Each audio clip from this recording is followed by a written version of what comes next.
Hey everybody, welcome to our first class of Sensei Steve Says, hosted by Shiage Do Martial Arts.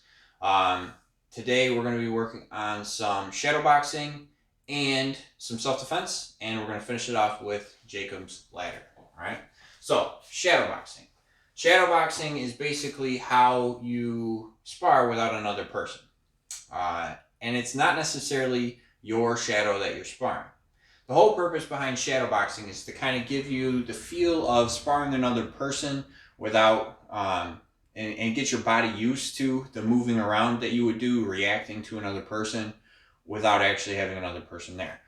In times like this, COVID, where we don't necessarily have somebody else to work with, shadow boxing is an invaluable tool to help keep us in shape so that we can do our sparring and our self-defense and stuff without losing a step.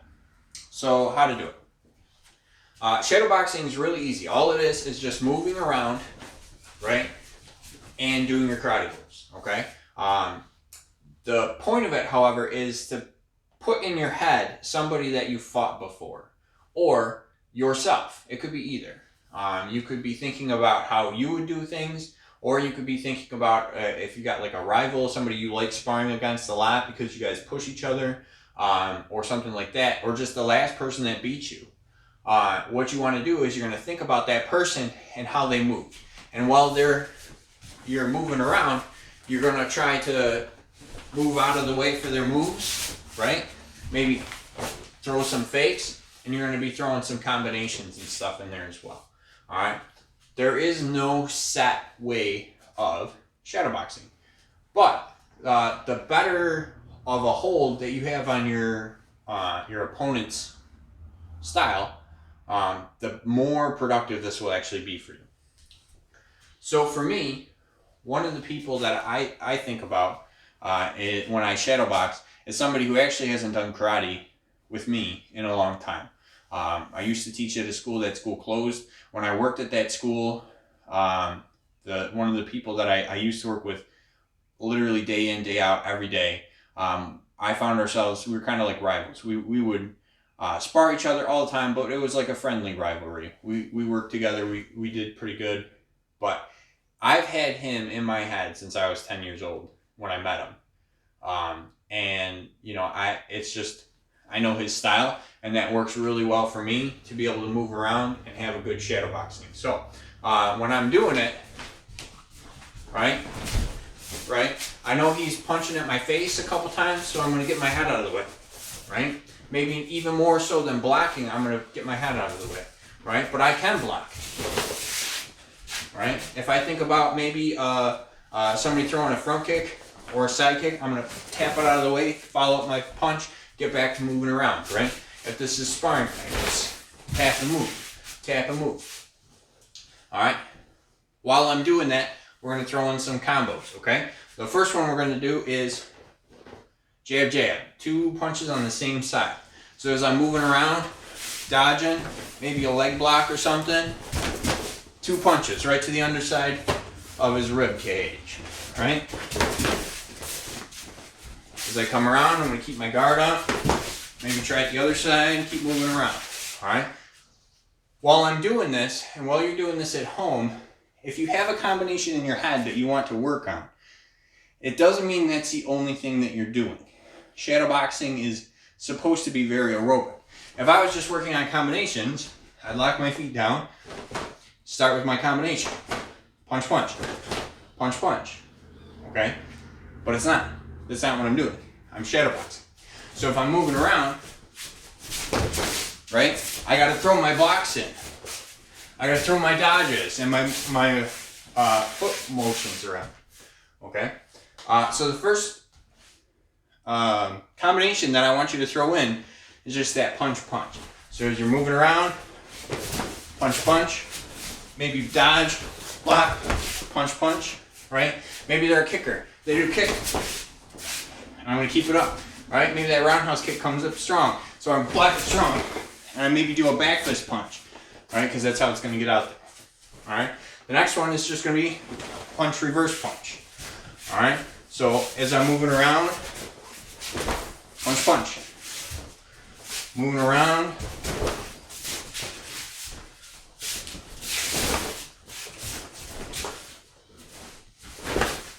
right? Maybe I duck that kick and follow it up. As they're kicking through, I'm punching them in the kidneys. As you throw your techniques, I want you to visualize and have a solid image of where you're actually striking. What are you dodging? What are you blocking? Have that in your head. If you just start doing moves, you're flailing around, it's not going to help you very much, right? If you have that person's shadow in your head, you can watch what they're doing. That kick comes in, I duck it, follow it, punch, punch, right? That roundhouse kick comes in strong, I block it to the head, punch, punch, to the rib cage as he's setting his foot back down, okay? The next one we're going to do is punch, punch, and it's going to be a hook kick. So this time, you know, as they're coming in, I'm going to actually get that hook kick in on the opposite side, something they're not necessarily paying attention for, right? It's kind of a weird combo, but it's quick. It makes it look almost like a roundhouse kick until it's too late. So you can do that one to the rib cage. You can do that one to the head. If you're doing contact sparring, the leg works is a good target for that hook kick also. Smashing your heel into the middle of somebody's quad is a good way to take that leg out of the fight. All right, so it's just punch, punch, hook kick. Move in, right? Maybe black punch, punch, hook. All right. Maybe I switch it up. Maybe it's hook kick, punch, punch. Get those targets up there. Keep that moving around. Punch, punch, hook. Get both sides working. All right. I want that mobility, and if you can hear, my feet are scuffing on the floor. You can hear that a lot because I want to keep contact with the floor. I don't want to be jumping all the time. It's really hard to switch directions in the middle of a jump, but it's easy if my feet are always touching the floor, right? It's the whole premise behind circle step.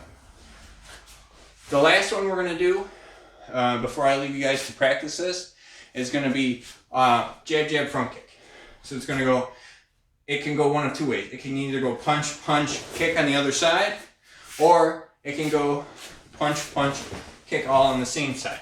Now, if you're doing them all on the same side, you really want to switch up your heights. It might be low, high front kick to get that height working, or high, high front kick so that they bring their guard up. If it's the opposite side, maybe it's just punch to the lower rib, punch to the lower rib, front kick to the opposite side. But you always want to get their hands moving, because if they're busy moving around, you're going to try to outspeed them to their target. All right, so as we're moving around,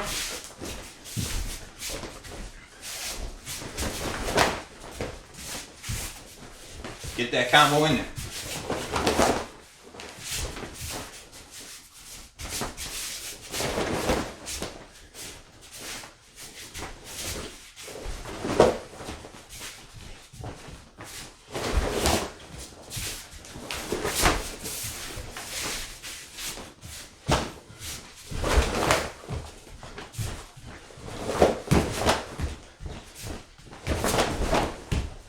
Okay, so what I want you to do, set a timer. Set it for 2 minutes. You're going to do 2 minutes aiming for the punch, punch. You're going to do 2 minutes aiming for punch, reverse punch. 2 minutes for punch, reverse, hook. And 2 minutes for punch, punch, front kick. All right? You should be tired by the time you're done. It should feel like you just sparred a bunch of rounds of sparring with another person. That's the whole point of shadow boxing. All right, so get that done. We'll come back. We'll do some self-defense. Hey everybody, welcome back. We're gonna do some self-defense here. I got Amanda with me, so today we're gonna be working on defenses against the shoulder grab. So all she's gonna do is just grab my shoulder nice and tight. The first one we're gonna do is nice and easy. I'm just gonna wave hello. So all I'm doing is I'm leaning back. I got my hand up in a guard. I'm gonna make a big circle. And I'm going to put my forearm on her elbow, okay? So when I come back and through. So this is just putting a lot of torque on her shoulder, and I can sit here like this forever. If I'm having a hard time, I can even support it with my other arm, okay? So if we do it on the other side so you can see it this way, right? When she grabs, I'm gonna lean away so that her arm straightens her arm out. I'm gonna reach over the top in a big circle, put my forearm on her elbow, and then twist up, okay?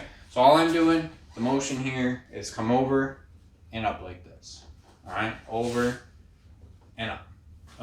So practice that one back and forth with your partner a few times, and make sure you're not cranking on their shoulders too bad.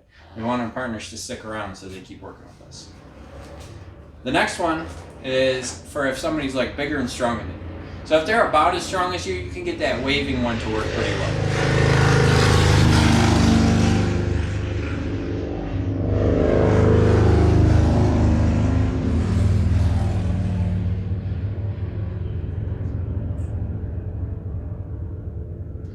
So the next one we're going to work is if somebody's a little bit stronger than you.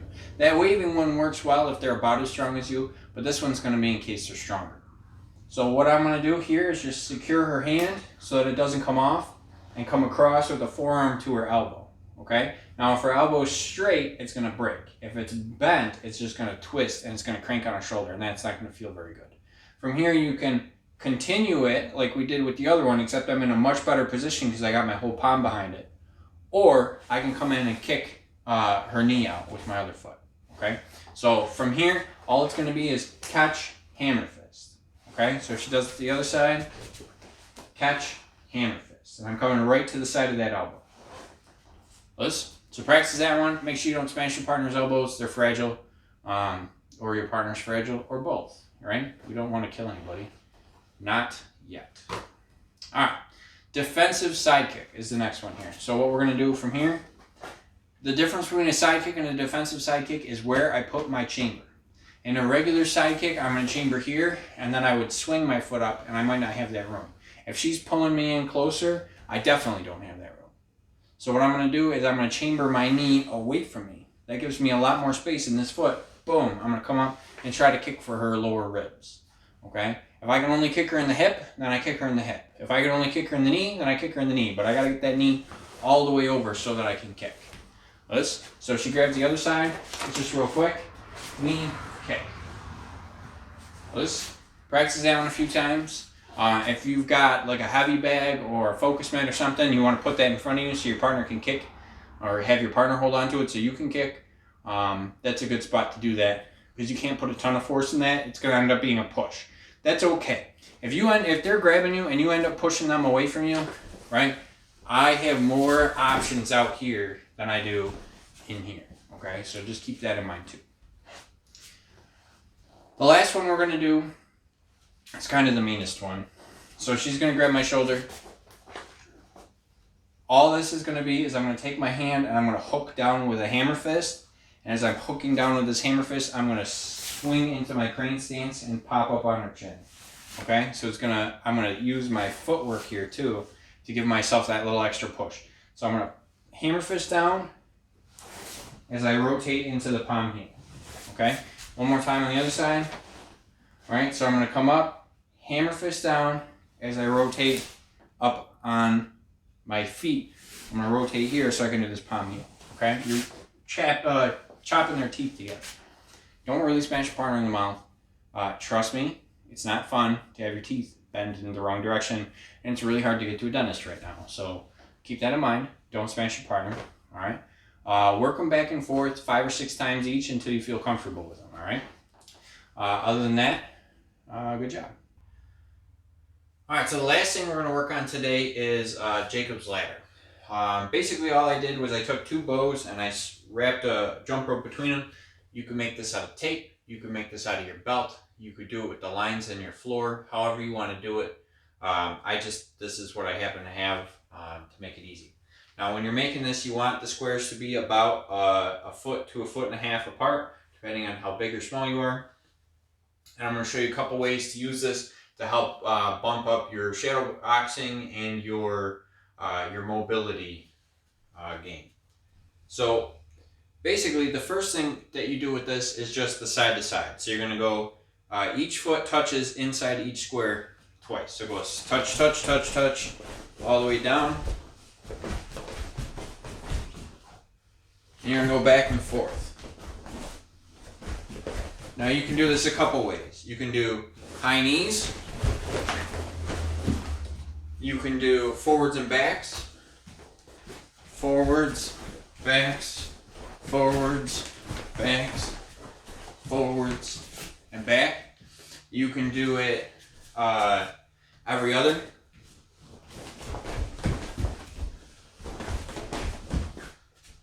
You can do a foot at a time.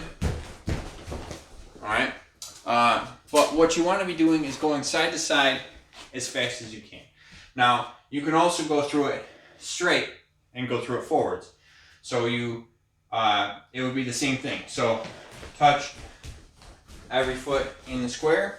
You can do it outsides like tires. You can do it outside, outside, outside, outside, outside, back and forth. But the real purpose of this is to get your feet moving quickly and precisely. You could also do the same thing with a stack of coins on the floor. Okay? If I take a stack of coins and I put them all down, right, and I want to try to touch that coin, effectively it becomes the same thing, right? So it's touch, touch, touch, touch, touch, touch, touch, touch, all the way across. And whether I'm doing that with 4 or 10 or however many I have, the point of this is to get your feet moving quickly and precisely. Now in sparring, being able to move your feet precisely is really important. It's important because you don't always have the ability to look at the ground, but what you need to be able to do is set your foot in a way such that you can A, get your next kick off, B, maintain your balance, and C, be able to adjust for what your partner's doing. Okay? In a fight, it's just as important. Now, in this room here, this is a pretty flat, stable room. I I don't have too much stuff to worry about. I got a nice big space here. But if I go outside, and I did this in my yard, I have to worry about sticks and ruts and roots and plants that are going to grab at my feet and stuff like that. So I need to be able to precisely put my feet down so that I can move around to where I need to be. Now also in sparring, you have a ring. Okay? So knowing where the edge of your ring is and being able to precisely plant your foot where you're in the corner of the ring but you're not out of the ring can be beneficial. Depending on what tournament it is that you go to, I've been to a couple of them that were super strict, and literally anything on your foot over the line is out of bounds. And I've been to ones that were pretty lean. As long as some part of your foot is still in the square, it's inbounds. But even so, you need to be able to know without question where your feet are. So that's what this is for. So if you're working on this at home, what I want you to do is go through it sideways 20 times and forwards and back 20 times and make up your own. It can be a silly one, it could be a crazy one, it could be hopping with 2 feet, it could be whatever you want. The whole purpose of it is to be doing it as fast as you can. You're going to do that one 20 times too. Alright? And that'll bring us to the end of today's class. So, a couple of announcements. The biggest and I guess the most important one, if you may have noticed that today's format's changed just a little bit from our normal class. That's because the videos that I've been creating and putting on YouTube since March, we decided that we were going to put them up to the public. So instead of just being Shiage Do Martial Arts students, now this is going to be worldwide. So what you'll notice is my teaching hopefully won't change too much.